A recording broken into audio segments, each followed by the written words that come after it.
Muy bien, hoy es día martes, nos encontramos de nuevo en el segmento Por su Salud. Vamos ahora a hablar acerca de las adicciones en forma general, luego iremos detallando cada una de ellas en esta previa de la Semana Santa, la que más se da. Está con nosotros la psicóloga Astrid Valle para ampliarnos y detallarnos todo este tema de las adicciones que pues, probablemente todos padecemos de una. Astrid, gracias por estar con nosotros, feliz tarde. Gracias, un honor estar aquí y hablar de este tema tan complejo. Las adicciones, pues, si las englobamos, pues, deberíamos de tener una definición más clara. Decimos que es una dependencia. En la psicología se maneja es un aprendizaje o una conducta, ¿verdad?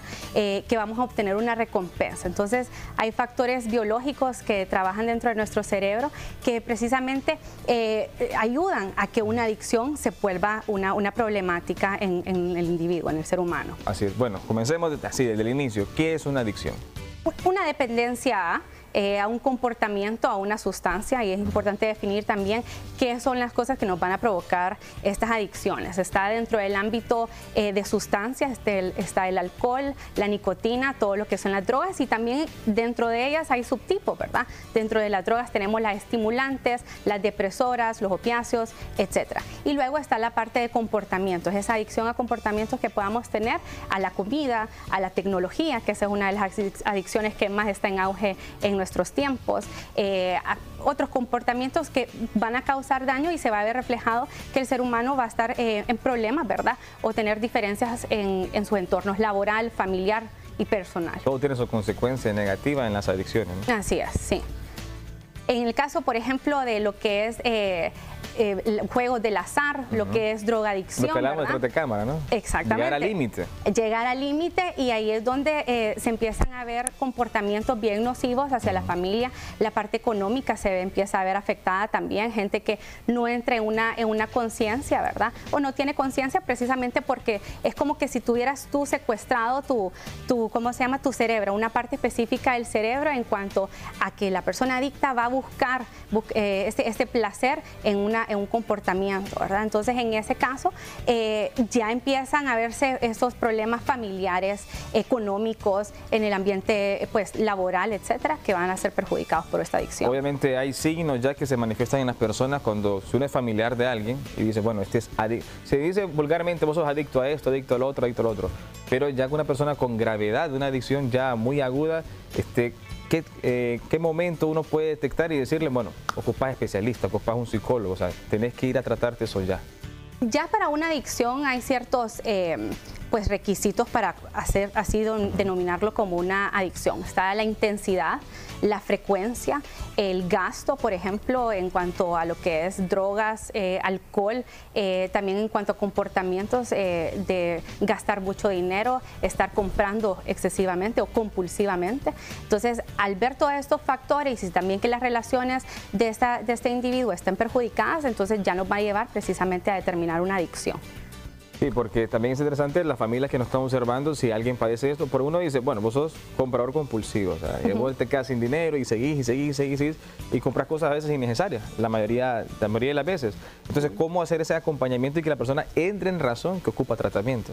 Hay criterios también en cuanto a la durabilidad de esta adicción. Entonces, en lo que nosotros nos basamos precisamente, además de los que ya mencioné, es el tiempo. Si solo es momentáneamente, puede ser un hábito, ¿verdad?, que la persona va adquiriendo. Y ahí es donde entra un poquito la problemática o la vulnerabilidad que el individuo pueda tener de convertirse, por ejemplo, en el alcohol, en algo habitual durante el fin de semana, ¿verdad? El cerebro va aprendiendo precisamente a captar esa recompensa, ese placer, esa gratificación por medio del alcohol. Entonces, a medida que se va aprendiendo, porque una adicción es un aprendizaje continuo, en el que tenemos una recompensa. O sea, es un hábito excesivo. Exactamente. Entonces, en ese caso, siendo negativo, el cerebro va siempre a desear eso. Entonces, como te decía, es como que si nuestro cerebro estuviera secuestrado por esa adicción y va a afectar todos los ámbitos en el que se desenvuelve el ser humano. A cualquier edad uno puede padecer de adicción.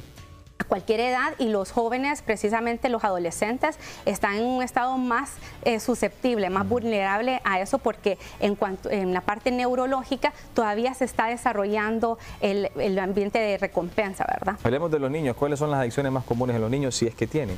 Bueno, ahorita se manifiesta mucho lo que es las adicciones a la tecnología, a los videojuegos, en el cual se vuelven precisamente pasivos. Y aquí entra un componente sumamente peculiar, que es pueden manejar ellos otra personalidad. Entonces entran estos videojuegos, no sé si tú los has visto o el público en general, que pueden hasta cambiar su nombre, ¿verdad? En estos juegos y hablan con personas en el ámbito, en cualquier otro país, ¿verdad? Entonces eso también va a producir una gratificación en los jóvenes y eso es lo que los va a impulsar precisamente a continuar con esta conducta. En las redes sociales utilizamos otros nombres precisamente para alimentar esa búsqueda de placer o de recompensa. Sí, y repercute mucho en la adolescencia, en la pubertad, todo lo que se desarrolla como niño, ¿no? Y que los padres van dejando poco a poco la tecnología. A veces un niño pues no agarra un libro, no es que agarra un iPad y empieza juegos de matar, uno escucha disparos, ¿qué estás haciendo? Y esa es la conducta violenta después. Sí, entonces las repercusiones en ese aspecto son tan amplias. A mí me asusta, por ejemplo, estos juegos que salpica la sangre en las pantallas, ¿verdad? Y eso es lo que están viendo los niños actualmente.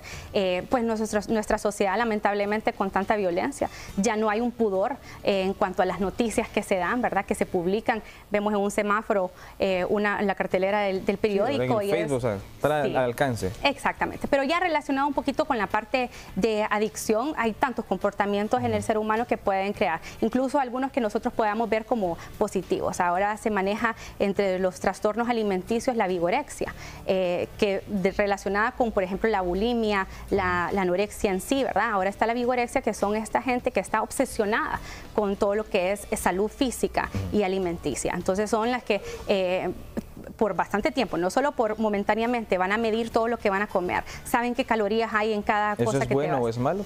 Lo que pasa es que de manera equilibrada es bueno que nosotros tengamos un autocontrol en la parte de alimentación. Sin embargo, cuando ya se vuelve algo que abarca todos nuestros aspectos, yo he tenido en el caso algunos pacientes que van a un restaurante y ellos traen, mira, es impresionante, su propia comida para que la persona los espaguetis integrales, por ejemplo, o el pan que ellos desean, que les permita convivir, pero ya cuando no hay un límite sano, ¿verdad? En cuanto a eso, y ya perjudica a su entorno, o que la mamá en la cocina solo la medida que ella quiere y que sea la medida para los demás, entonces se vuelven comportamientos pues negativos y adictivos en el ser humano. En los adolescentes y los jóvenes antes de la adultez, ¿cuáles son las adicciones más comunes que se presentan? Pues la susceptibilidad de que tengan los niños y adolescentes depende mucho del ambiente en el que se desenvuelven, ¿verdad?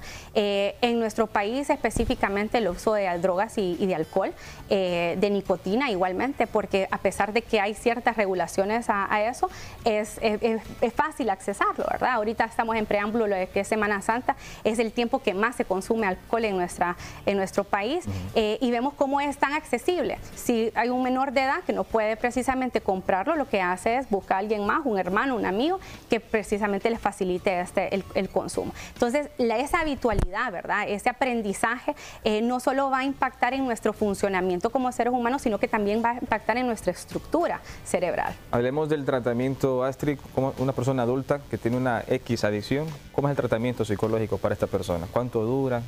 Depende mucho del tiempo que ha tenido esta adicción. En el caso, por ejemplo, de los alcohólicos anónimos, ellos utilizan sus terapias grupales, que eso pues ha permanecido por bastante tiempo en la sociedad, ¿verdad? Y se ven los efectos o los resultados positivos para estos grupos. Dentro de la parte psicológica está la terapia cognitivo-conductual, que se va a enfocar precisamente en la conducta del ser humano y contrarrestar. Así como se aprende una adicción, se puede llegar a desaprender. Pero es un proceso no solo de mucha voluntad, en primera instancia mucha voluntad, sino que requiere también el ambiente familiar. De nada le sirve a una persona estar en un centro de rehabilitación, por ejemplo, en el mejor centro de rehabilitación, si al salir va a estar en el mismo contexto, ¿verdad? La familia no lo ayuda. Familiar, etcétera. Entonces, se trabaja también la parte de terapia familiar. Los grupos de Alcohólicos Anónimos también tienen sus grupos que son de las familias, el Al-Anon, de las esposas. Entonces, lo ven como en un conjunto. Entonces, eso va a garantizar mayor efectividad del tratamiento. Y una pregunta que, bueno, puede ser a veces que no sea lógica, pero ¿hay adicciones buenas?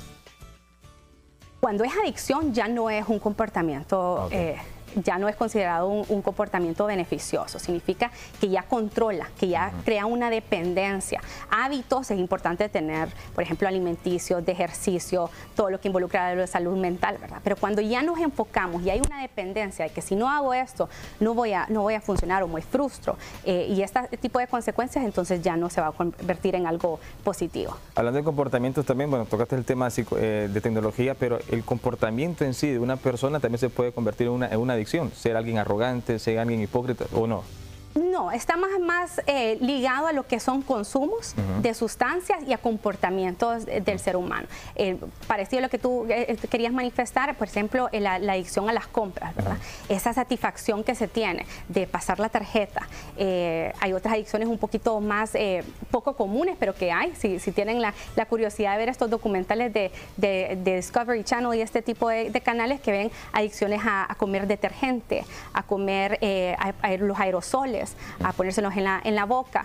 Hay tanto tipo de adicciones. Ahí estaba uno bien curioso que era la parte compulsiva, ¿verdad? De recolectar ciertos muñecos. Hay otro programa que habla mucho de la gente acumuladora, ¿verdad? Eso se vuelve una adicción, que ni siquiera pueden entrar a su casa porque todo está lleno de cosas materiales, etcétera, que van recordando. Y cuando entra, en este caso, un terapeuta a tratar de sacarlo, ¿verdad? Todo tiene un recuerdo, todo tiene un significado para ellos y les cuesta pues desapegarse de eso. Bueno, entre líneas ya está claro, pero un mensaje final para los ciudadanos para no caer en adicción. Lo importante como sociedad que vayamos viendo, sobre todo en lo que son nuestros niños y nuestros adolescentes, qué comportamientos nosotros como adultos estamos estimulando en ellos. Este uso de tecnología sin medida, sin una supervisión, va a crear, porque los niños y los adolescentes son vulnerables ante estas adicciones. Ya como adulto, pues igualmente se puede hacer un tratamiento adecuado, pero quisiera hacer más énfasis en la prevención en cuanto a los niños y adolescentes. Ese uso de tecnología, se va a comer o a un restaurante y el niño tiene que estar con el celular para que esté tranquilo. Entonces ya él va a depender precisamente de la tecnología para poderse comportar. Entonces, en primera instancia, la prevención es algo importante, y en segunda instancia, pues una terapia para las personas que sí lo deseen. Y no solo para la que tenga la adicción en sí, sino que para el contexto familiar. Hay que informarnos, hay que pues involucrarnos en esto, porque nos conlleva y afecta a todo el ambiente, ¿verdad? Bueno, perfecto. Muchas gracias a Astrid Valle, psicóloga, por acompañarnos en esta tarde de martes. Nos vemos en Edición Estelar de Acción TV en punto de las 7 de la noche. Buenas tardes.